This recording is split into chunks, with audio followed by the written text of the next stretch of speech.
नमस्कार दोस्तों। आज एक नए विषय पर चर्चा के लिए मैं फिर से आप लोगों के सामने हूँ। और आज की मेरी चर्चा का विषय है कि क्या सामान्य जीवन और आध्यात्मिक जीवन में कोई विरोध है? क्या वो एक दूसरे के साथ पैरेलल नहीं चल सकते हैं?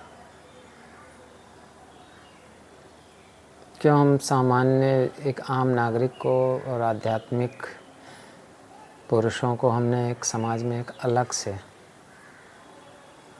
एक स्थान दिया हुआ है? उनमें क्या कोई विशेषता है?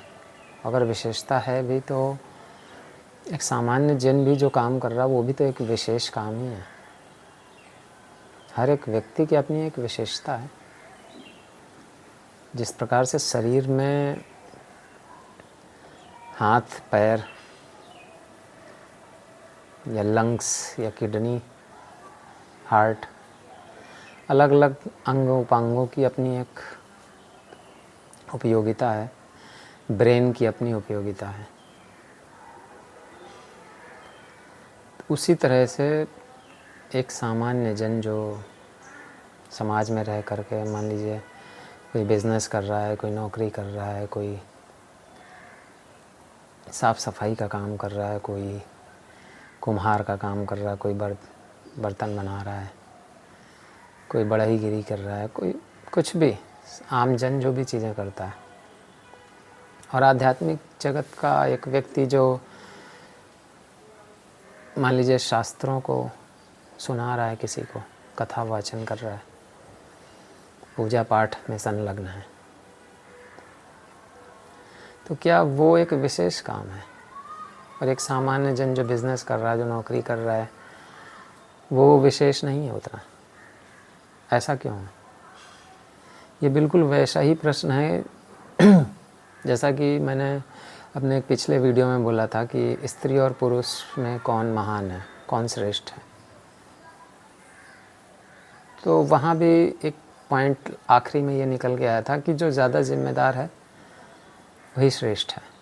बात स्त्री और पुरुष की नहीं है। जो श्रेष्ठ है, जो जिम्मेदारियों को अच्छे से ले रहा है, बस वही श्रेष्ठ है।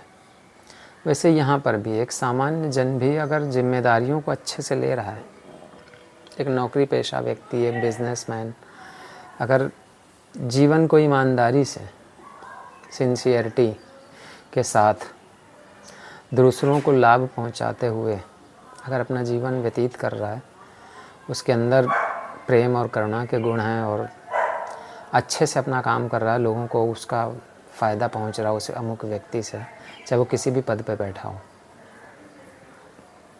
तो वो भी उतना ही आध्यात्मिक है जितना कि एक नॉर्मल वैसा आध्यात्मिक व्यक्ति जो कथा वाचन कर रहा है, जो लोगों को गीता या सत्यनारायण की कथा या दूसरे पूजा पाठ और शास्त्रों को लोगों को श्रवण करवा रहा है। आध्यात्म मौन में जाने की एक घटना है, और मौन में जाना ये सामान्य व्यक्ति भी अपने अगर मन को समझ लेता है, मन के परे चला जाता है, तो वो भी उतना ही आध्यात्मिक है जितना कि कोई दूसरा। और इसका वर्गीकरण किसी पोशाक से नहीं हो सकता कि कोई अमुक व्यक्ति जो है आध्यात्मिक इसलिए कहलाएगा क्योंकि उसने अपनी एक विशेष तरह की वेशभूषा बना रखी है। किसी ने भगवा वस्त्र डाला हुआ है, तो किसी ने पीला वस्त्र डाला है, किसी ने लाल रोब पहन रखी है, किसी ने सफ़ेद कपड़े पहन रखे हैं, किसी ने दाढ़ी बढ़ाई हुई है, तो किसी ने मुंडन करा रखा है। तो इससे आध्यात्मिकता का कोई विशेष लक्षण नहीं पैदा हो जाएगा।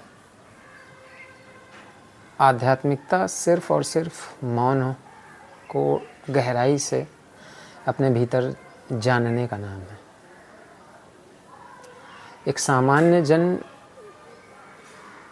हो सकता है कि उस मौन को बहुत गहराई से ना समझता हो, और एक सो कॉल्ड जो आध्यात्मिक है वो उस मौन को गहराई से समझता हो। लेकिन फिर भी इसमें कोई बहुत विशेष अंतर मैं नहीं देखता हूँ। अगर हम इसे सिर्फ ऊर्जा के सिद्धांत से समझने की कोशिश करें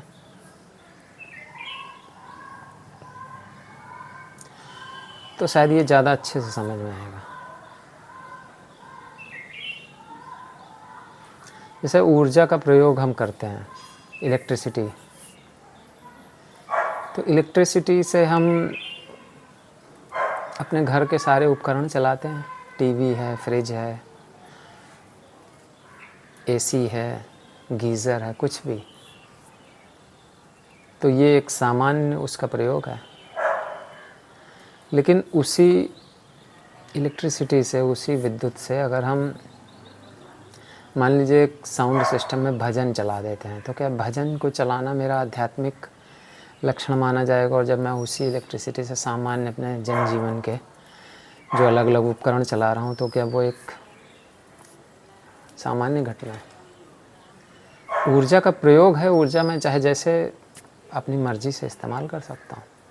तो ऊर्जा अपने आप में तटस्थ है, न्यूट्रल है। उसका प्रयोग मैं किस तरह से कर रहा हूँ ये टोटली मेरे ऊपर है, मेरी जिम्मेदारी है। ठीक वैसे ही एक व्यक्ति की अपनी जिम्मेदारी है कि वो अपनी ऊर्जाओं का, अपनी आत्मचेतना का उपयोग किस तरह से करता है। कोई व्यक्ति उसी आत्मचेतना से किसी बिजनेस को कर रहा है, किसी नौकरी को कर रहा है, किसी जगह अपनी सेवाएं दे रहा है, चाहे वो कोई भी फील्ड हो। और कोई दूसरा व्यक्ति वो उसी आत्मचेतना का प्रयोग कर रहा है कथावाचन में, शास्त्र श्रवण में, गीता या रामायण कहीं पे, या भजन कर रहा है। तो चेतना वही है, उसका प्रयोग वो जिस तरह से चाहे कर सकता है। तो मुझे नहीं लगता है कि सामान्य जीवन जो एक व्यक्ति जी रहा है, जिसमें उसके जीवन का जो भी क्रम है वो आध्यात्मिक जीवन से कहीं पर भी कमतर नहीं है। या मैं तो दोनों को एक ही पलड़े पर रखूँगा। एक व्यक्ति कोई भी काम कर रहा है सामान्य जनजीवन में, कोई भी छोटा मोटा चाहे जैसा काम हो, और एक व्यक्ति जो कथावाचन कर रहा है, पूजा पाठ के कामों में संलग्न है, उसका जो भी सो कॉल्ड वो आध्यात्मिक चिंतन में लगा हुआ है, तो वो सामान्य जीवन से कहीं पे भी अलग नहीं है। दोनों ही सेम एक ही तरह के काम हैं। ऊर्जा का प्रयोग दोनों ही लोग कर रहे हैं और दोनों ही लोग समाज की भलाई के लिए ही काम कर रहे हैं। दोनों लोग चाहते हैं कि समाज में प्रेम, करुणा और अच्छाइयाँ लोगों तक पहुँचें, लोग अच्छे बने, लोग मानवीय गुणों से ओतप्रोत हों। यही दोनों का ही काम है। अगर हम देखें समाज में जैसे law and order situation maintain करती है, हमारा प्रशासन करता है, प्रशासन की पुलिस है, पूरा प्रशासन के जज हैं, प्रशासन के बाकी कोई भी कर्मचारी हो, नगर पालिका हैं, विधायक हैं, सांसद हैं हमारे, वो सब अपने अपने क्षेत्र में कुछ ना कुछ योगदान कर ही रहे हैं, मानव जाति की सेवा कर ही रहे हैं। उसी तरह, ठीक उसी तरह एक दूसरा व्यक्ति जो शास्त्रों के माध्यम से लोगों को मर्यादा में रहने की शिक्षा दे रहा है या प्रेरणा दे रहा है, कथावाचन कर रहा है, वो भी समाज की उतनी ही सेवा कर रहा है जितना बाकी दूसरे लोग। तो ये सवाल है मानव जाति की सेवा का। तो इसमें सामान्य जीवन से जुड़े हुए लोग और आध्यात्मिक जगत से जुड़े हुए लोग, ठीक है, दोनों के काम भिन्न भिन्न हैं, दोनों के काम थोड़े से अलग दिख सकते हैं, लेकिन दोनों एक ही पर्पस को सॉल्व कर रहे हैं और वो है मानव जाति की सेवा।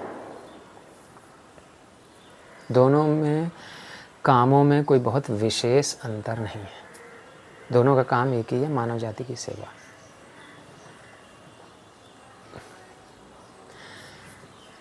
बताइएगा वीडियो आप लोगों को कैसा लगा। धन्यवाद।